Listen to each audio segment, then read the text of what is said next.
एक लड़का जिसे उसके अपने ही लोग मरा समझकर छोड़ गए, और एक घायल भूखी भेड़िया जो इंसानों से नफरत करती थी। जब जिंदगी ने दोनों को मौत के किनारे ला खड़ा किया तो उन्होंने एक दूसरे को गले लगा लिया। यही थी इंसान और भेड़िए के बीच पहली दोस्ती, एक ऐसा रिश्ता जिसने एक नई सभ्यता को जन्म दिया। क्या आप तैयार हैं उस कहानी को जानने के लिए? एक आदमी था, उसने गाय का गोबर उठाया और चौंकाने वाली बात ये थी कि उसे इससे कोई घिन नहीं आई, बल्कि उसके चेहरे पर खुशी साफ दिख रही थी। फिर क्या था, उसने वो सारा गोबर अपने पूरे शरीर पर मल लिया ताकि अपने शरीर की गंध को छिपा सके। जब सब तैयार हो गया तो वो लोग धीरे धीरे रेंगते हुए आगे बढ़ने लगे। जैसे ही उनके लीडर ने हाथ से रुकने का इशारा किया, सब वहीं जम गए। यहाँ तक कि अगर किसी के हाथ पर चींटी भी चढ़ रही थी तो वो भी उनका नाश्ता और मिठाई बन जाती, क्योंकि उनके सामने था याक का झुंड, वही झुंड जिसे शिकार करके उन्हें सर्दियों में जिंदा रहना था। लीडर के इशारे पर सबको अपने डर को भूलकर उन जानवरों पर टूट पड़ना था। उन्होंने अपनी पूरी ताकत से भाले फेंके ताकि झुंड की दिशा बदल सके। अफरा तफरी में कई याक पहाड़ी से नीचे गिर गए, लेकिन कुछ चालाक याक इधर उधर भागने लगे और कुछ तो पलटकर उन्हीं इंसानों पर हमला करने लगे। इन्हीं में से एक याक की नजर पड़ी सबसे दुबले लड़के पर, जो और कोई नहीं, खुद लीडर का इकलौता बेटा था। लीडर उसे बचाने के लिए दौड़ा, लेकिन नाकाम रहा। भाले से याक को तो मार गिराया, लेकिन उसका बेटा भी याक के साथ नीचे गिर गया। लोग भागे उस चट्टान की तरफ, शायद उसे बचा सके। लड़का पूरी ताकत से एक चट्टान को पकड़ रहा था, लेकिन तभी वो पत्थर टूट गया और उसके पिता बस देखते रह गए। लेकिन किस्मत से लड़का एक पतली सी चट्टान पर गिरा। उसका पिता उसे बचाने के लिए नीचे जाने लगा, मगर बाकी लोगों ने उसे खींच लिया। वो पहले ही लड़के को खो चुके थे, अब लीडर को खोने का जोखिम नहीं ले सकते थे। और अभी बहुत से लोग थे जो घर पर उनका इंतजार कर रहे थे। बाकी लोग शिकार साफ करने लगे। वो खाना उनके पूरे कबीले को इस सर्दी में बचा सकता था। सब पेट भरने में लगे थे, लेकिन उसका पिता पूरी रात उस चट्टान की तरफ चिल्लाता रहा, पर लड़के की तरफ से कोई जवाब नहीं आया। अगले दिन पिता ने दुखी होकर बेटे की झूठी मौत का संस्कार किया और सब वापस लौटने लगे। किसी ने नहीं सोचा था कि ये हादसा इतिहास बदल देगा और इंसान को नई सभ्यता की तरफ ले जाएगा। जैसे ही वो लोग गए, एक गिद्ध उस चट्टान पर पहुंचा जहां लड़का बेहोश पड़ा था। उसने उसकी होठों को चोंच मारी। उस दर्द से लड़का होश में आ गया और फिर उसे अपनी हालत समझ आई। उसने अपने पिता को पुकारा, लेकिन कोई जवाब नहीं मिला। वो खुद को बचाने की कोशिश में लगा रहा। उसके पैर में चोट थी, फिर भी वो रेंग रेंग कर ऊपर चढ़ने लगा, मगर पत्थर की दीवार इतनी चिकनी थी कि पकड़ बन ही नहीं रही थी। उसके हाथों से खून निकल रहा था और वो सैकड़ों मीटर नीचे लटका हुआ था। इतने में मौसम बदल गया। तेज बारिश शुरू हो गई, घाटी में पानी भरने लगा और लड़का लगभग बेहोश हो चुका था। आखिरी उम्मीद के साथ उसने छलांग लगाई और चमत्कार हो गया, वो बच गया। जब अगली सुबह उठा तो खुद को कीचड़ में ढंसा पाया। उससे भी बुरा ये कि उसका एक पैर बिल्कुल हिल नहीं रहा था। वो समझ गया हड्डी अपनी जगह से खिसक गई है। उसने पास के दो पत्थरों के बीच में अपना पैर फंसाया और हड्डी को फिर से जोड़ने की कोशिश की। फिर लकड़ी की टहनी से उसे बांधा और किसी तरह खुद को खड़ा किया। कांपते हुए वो फिर उसी चट्टान के पास पहुंचा। जैसे ही पहुंचा, उसने देखा कि वहां उसके लिए एक कब्र बनाई गई थी। अब उसे समझ आया कि उसका पिता, जो उस कबीले का लीडर था, उसे मरा हुआ समझकर वापस चला गया था, क्योंकि कबीले में और भी लोग थे जिनकी देखभाल करनी थी। ये देख लड़का जमीन पर गिर गया। अकेलापन और दुख उसे तोड़ने लगे। तभी उसे भेड़िए की आवाज सुनाई दी। सामने कुछ जंगली भेड़िए उसे घूर रहे थे। वो डर के मारे एक टांग के सहारे दूसरी तरफ भागा, लेकिन इंसान दो पैरों पर कब तक दौड़ेगा। भेड़िए जल्दी ही उसके पीछे आ गए। लड़का पास के एक पेड़ पर चढ़ गया, लेकिन तभी एक भेड़िए ने उसका पैर पकड़ लिया। मजबूरी में उसने चाकू से उसे मारा और ऊपर चढ़ गया। रात भर भेड़िए नीचे घूमते रहे। अगली सुबह सब चले गए, बस एक घायल भेड़िया वहीं पड़ा था। लड़का पहले तो उसे मारने गया, लेकिन जैसे ही भाला उठाया, भेड़िया कराह उठा। उस आवाज ने लड़के का दिल पिघला दिया। उसे याद आया जैसे उसे भी उसके अपनों ने छोड़ दिया था। उसने भेड़िए का मुंह बांधा ताकि वो काट न सके और फिर उसे अपने साथ ले लिया।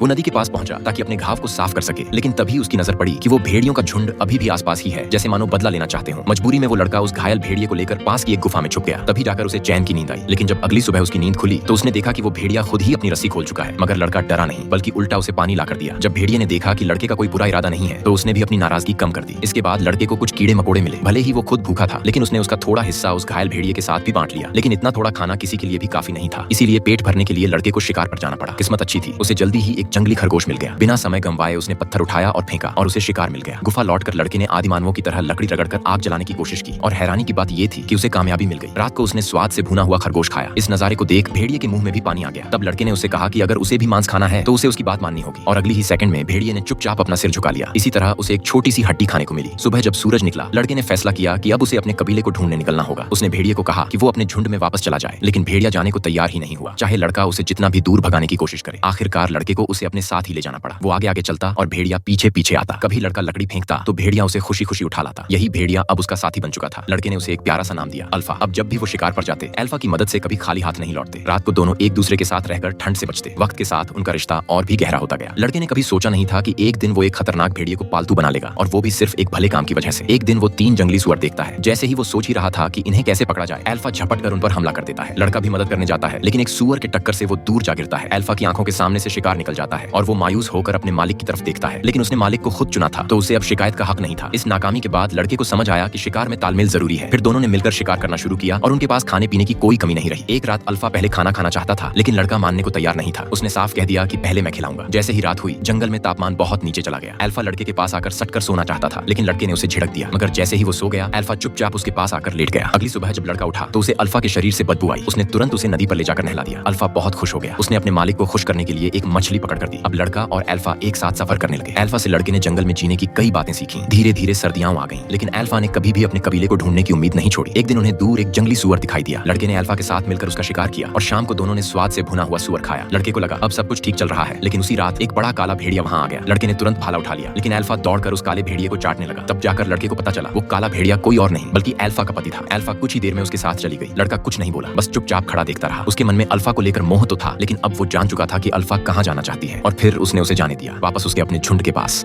इस तरह लड़का अकेले अपने कबीले को ढूंढने के सफर पर निकल पड़ा, लेकिन उसके दिल में हमेशा अल्फा ही बसी रही। एक दिन जब वो जोरदार बर्फीले तूफान में चल रहा था, तभी उसे अचानक अल्फा की परछाई दिखी। उसने बिना कुछ सोचे दौड़ लगा दी, लेकिन तभी उसके पैर के नीचे की बर्फ अचानक टूट गई और वो पल भर में बर्फ के एक गहरे गड्ढे में गिर पड़ा। उसे लगा अब तो जान बचना मुश्किल है। इसी मोड़ पर एक भेड़िया दौड़ता हुआ आया। वो अल्फा थी। उसने तुरंत कोशिश की बर्फ को तोड़ने की, लेकिन उसका वजन कम था और बर्फ नहीं टूटी। तभी लड़के ने अपनी चाकू से बर्फ को काटना शुरू किया और अल्फा ने उसके कपड़े पकड़कर खींचा और उसे गड्ढे से बाहर निकाल लिया। किनारे पहुंचते ही लड़का ज्यादा देर आराम नहीं कर पाया। उसने जल्दी से लकड़ियों से आग जलाई, अपने गीले कपड़े उतारे और अल्फा के साथ बर्फ पर लेट गया ताकि दोनों को गर्मी मिल सके। लेकिन इसके बावजूद लड़का बुरी तरह बीमार पड़ गया। इस बार अल्फा ने उसे अकेला छोड़ने की बजाय उसके पास ही रहने का फैसला किया। थोड़ी दूर जाने पर लड़के को एक इंसान दिखा, जिसे देख वो बहुत खुश हो गया। वो दौड़कर उसके पास गया, लेकिन पास जाकर देखा तो वो आदमी बर्फ में जमकर एक बर्फ की मूर्ति बन चुका था। और जब उसने उसके टेंट की तलाशी ली तो वहां से कुछ भी काम का नहीं मिला, बस शिकार के लिए एक धनुष बाण मिला। अब लड़के के पास कोई और रास्ता नहीं था तो वो फिर से कबीले की तलाश में आगे बढ़ चला। लेकिन अभी कुछ ही कदम चले थे कि अचानक सामने हिमस्खलन आ गया। लड़के को समझ आ गया कि अगर उसने जल्दी से कुछ नहीं किया तो जान से जाएगा। उसने फौरन अल्फा को लेकर एक गुफा में शरण ली। उसे लगा अब तो जान बच गई, लेकिन अल्फा को कुछ अजीब महसूस हुआ और तभी गुफा के अंदर से एक काला तेंदुआ उस पर झपटा। अल्फा तुरंत लड़के को बचाने के लिए आगे आया, लेकिन आकार में छोटा होने के कारण वो तेंदुए के सामने ज्यादा देर टिक नहीं पाया। तभी आखिरी मौके पर लड़का धनुष से तीर चलाता है जो सीधे तेंदुए को लगता है। तेंदुआ वहां से भाग जाता है, लेकिन अल्फा बुरी तरह घायल हो चुकी थी। लड़का डर गया और तुरंत आग जलाकर अल्फा की चोटों का इलाज करने लगा। अब उसके लिए अल्फा सिर्फ एक साथी नहीं बल्कि उसकी जिंदगी का हिस्सा बन चुकी थी। हिमस्खलन थमने के बाद दोनों अपने जख्मी शरीर के साथ आगे बढ़ने लगे और तभी लड़के को एक चौंकाने वाली चीज दिखी। पत्थरों का एक ढेर जिस पर उनके कबीले का चिन्ह बना हुआ था। इसका मतलब था कि अब उनका घर ज्यादा दूर नहीं था, लेकिन दोनों की हालत बेहद खराब थी। अल्फा अब और आगे नहीं बढ़ पाई और जमीन पर गिर गई। लड़के ने देखा कि अल्फा अब थक चुकी है और उठ नहीं पा रही। उसने कसकर उसे गले लगाया और तय किया कि अब चाहे जो हो वो अल्फा को अकेला नहीं छोड़ेगा। फिर वो अल्फा को गोद में उठाकर चलने लगा, भले ही उसके खुद के पांव जवाब दे चुके थे। रात होते होते लड़का भी बेहोश होकर बर्फ में गिर पड़ा। उसकी आंखें बंद हो रही थीं, लेकिन आखिरी पल में उसे अपने माँ बाप की तस्वीरें याद आईं और इसी उम्मीद से कि वो जिंदा रहेगा वो फिर उठा और अल्फा को लेकर आगे बढ़ता गया। अल्फा अब भी जीवित है या नहीं ये उसे नहीं पता था, लेकिन उसने अल्फा को छोड़ना मंजूर नहीं किया। आखिरकार लंबी यात्रा के बाद लड़का अपने कबीले तक पहुंच गया। जैसे ही उसने अपने पिता को देखा वो खुद को रोक नहीं पाया और बेहोश होकर गिर पड़ा। लेकिन बेहोश होने से पहले उसने अपने पिता से एक ही बात कही, अल्फा को बचा लेना प्लीज। 3 दिन बाद जब उसकी आंख खुली तो वो चौंक गया। अल्फा उसके पास ही लेटी हुई थी, सुरक्षित। और सबसे हैरानी की बात, अल्फा ने कुछ प्यारे प्यारे भेड़िया बच्चों को जन्म दिया था। लड़का ये देखकर भावुक हो गया। अब उसे समझ आया कि अल्फा गर्भवती थी और इसीलिए पूरे सफर में इतनी हिम्मत से सब झेलती रही। कहानी के आखिर में कबीले के लोगों की देखभाल से लड़का और अल्फा धीरे धीरे ठीक हो गए और उनके नन्हे भेड़िए भी बड़े होने लगे। सबसे अच्छी बात ये थी कि कुछ सालों बाद कबीले के हर सदस्य के पास एक वफादार भेड़िया हुआ करता था। जब वो शिकार पर जाते लोगों ने उन्हें एक नाम भी दिया, वुल्फ डॉग। और यहीं इस फिल्म की कहानी खत्म होती है। ये कहानी हमें सिखाती है कि जब हालात सबसे बुरे होते हैं तभी असली रिश्ते बनते हैं। दुश्मन भी दोस्त बन सकता है अगर आप में हो इंसानियत और भरोसा। कभी हार मत मानो, क्योंकि आपका सबसे बड़ा सहारा वहां से आ सकता है जहां आप सोच भी नहीं सकते। अगर आपको ये कहानी पसंद आई हो तो चैनल को सब्सक्राइब जरूर करें ताकि आपसे एक भी प्रेरणादायक किस्सा छूट ना जाए।